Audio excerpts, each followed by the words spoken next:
बेहद डरावना मंजर था। विक्रम खाई में लटका हुआ था, एक छोटे से पेड़ के सहारे, और बार बार चिल्ला रहा था, कोई बचाओ! तभी अचानक एक हाथ नजर आता है, जैसे कोई विक्रम को बचाने के लिए आ गया हो। विक्रम उस हाथ को पकड़ लेता है, मगर छोड़ो मुझे, जाने दो।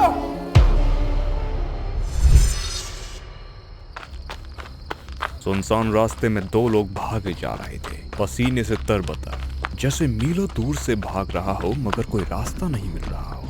तभी आसमान में एक तेज रहस्यमय रोशनी चमकी और खूब तेजी से कुछ उड़ता हुआ दूर जमीन पर आ टकराया। दोनों चौंक गए। मैंने कहा था इतनी रात में नहीं निकलते हैं, मगर तुमने माना ही नहीं। मुझे क्या पता था कि हम ऐसे फंस जाएंगे। क्या ये सब क्या हो रहा है यहाँ?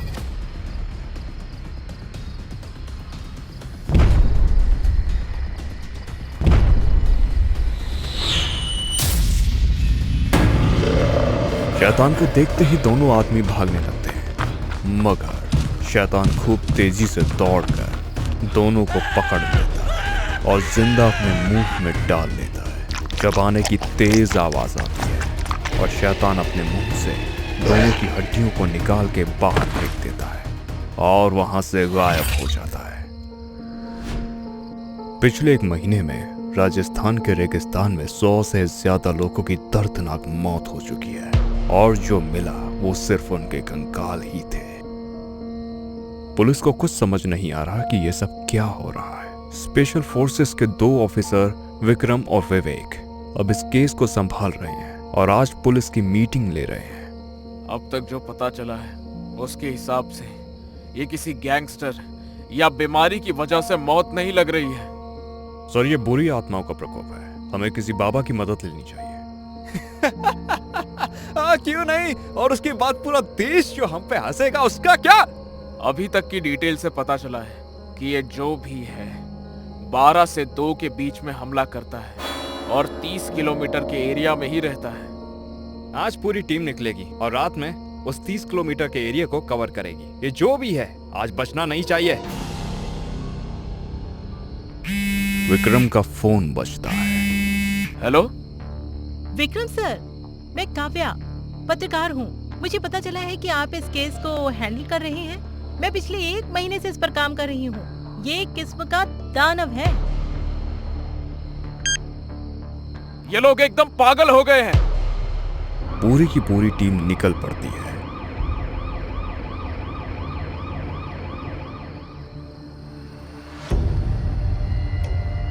और रेगिस्तान में डेरा जमा लेती है। 2-2 ग्रुप में हथियार से लैस लोग उसका इंतजार करने लगते हैं। विवेक और विक्रम एक साथ रहते हैं। रात के 12 बज जाते हैं। भाई जितेंद्र, मरने तो घना डर लग गया से। डर मत ना, हनुमान जी का नाम ले ले, सब ठीक हो जाएगा। अचानक एक लंबी रस्सी रेगिस्तान में चलती हुई एक कांस्टेबल के पैरों में फंस जाती है। वो चिल्लाने जितेंद्र, ये क्या है? ये मुझे खींच रहा है। रुक जा, मैं आ रहा हूँ। और रेगिस्तान के अंदर धंस जाती है। बहुत डरावनी आवाजें आने लगती हैं और कांस्टेबल का कंका थोड़ी देर में रेत के ऊपर आ जाता है। दूसरे कांस्टेबल थर-थर कांपने लगते हैं और विक्रम को फोन करते हैं। सर जल्दी आइए, धर्मेंद्र को खा लिया उसने। जल्दी आइए आप, टीम नंबर 3 के एरिया में। चलो विवेक, वो आ गया है, आज उसको नहीं छोड़ेंगे। विक्रम सारी टीम को लेकर 3 के इलाके की तरफ निकल जाता है, मगर अचानक एक गड्ढे में उसकी गाड़ी धंस जाती है। वो बाहर निकालता है तो देखता है कि वहां पर एक बड़ी सी सुरंग है। वो सुरंग में अंदर जाने लगते हैं। दूसरी तरफ उसकी बाकी टीम 3 के एरिया में पहुंच जाती है। ये देखिए सर, वो खा गया इसको। इसका कंकाल देखिए। ये आखिर है क्या भला? अचानक ही तेज बारिश होने लगी और बिजली कड़कने लगी। बारिश का मौसम तो था नहीं, ये क्या? मैंने कहा था ना, ये सब प्रेत आत्मा का काम है। मैं भाग रहा हूँ यहाँ से। कांस्टेबल वहां से भागने लगता है, मगर वो बस थोड़ी दूर ही पहुंच पाता है कि उसकी चीख आती है, बचाओ बचाओ मुझे। सब उसकी तरफ भागने लगते हैं, मगर सामने का नजारा देखकर सबकी सांस अटक जाती है। आंखों पर विश्वास नहीं होता। एक 10 फीट का दानव कांस्टेबल को हवा में उठाकर अपने मुंह में डाल देता है। उसके लंबे पैने दांत कांस्टेबल के शरीर को चबाने लगते हैं। दानव के मुंह से खून नीचे गिरने लगता है। सब जैसे ये मंजर देखकर जम से जाते हैं, मगर कुछ कर नहीं पाते। अचानक विवेक अपनी गन उठाकर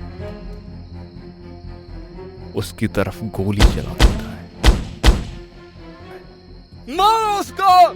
बाकी लोग भी उस पर गोलियां चलाने लगते हैं। वो वहां से गायब हो जाता है। सब एकदम चैन की सांस लेते हैं। चलो भला टली। अभी नहीं सर। सबने दूसरी तरफ देखा। सामने से उस दानव के जैसे 4 दानव और चले आ रहे थे। हे भगवान, भागो!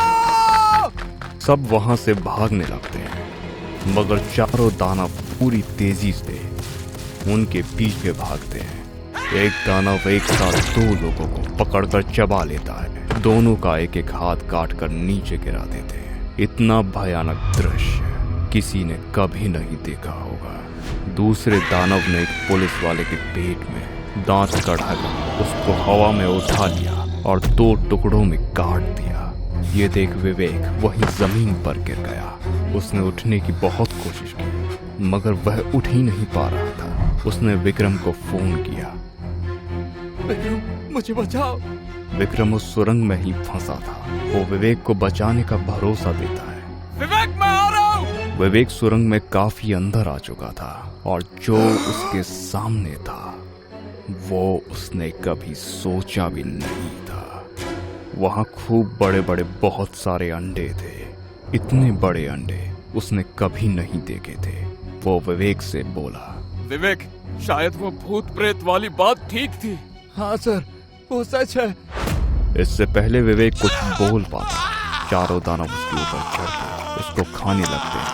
जैसे जन्मों से भूखे विक्रम को बस उसकी चीख सुनाई देती है। दूसरी तरफ विक्रम सुरंग से बाहर निकलकर अपनी गाड़ी में बैठकर तेजी से टीम 3 की एरिया की तरफ जाने लगता, मगर रास्ते में एक बड़े से पत्थर से टकरा जाता। उसकी गाड़ी हवा में उछलकर एक खाई से नीचे गिर जाती और वो पत्थर पर लटक कर किसी तरह अपनी जान बचा लेता है, मगर खाई बहुत गहरी थी। वो कोशिश करता है पेड़ से ऊपर चढ़कर जाने की, मगर नहीं कर पाता। वो चिल्लाने लगता है, बचाओ, बचाओ मुझे, बचाओ, बचाओ मुझे। बेहद डरावना मंजर था। विक्रम खाई में लटका हुआ था, एक छोटे से पेड़ के सहारे, और हर बार चिल्ला रहा था, कोई मुझे बचाओ।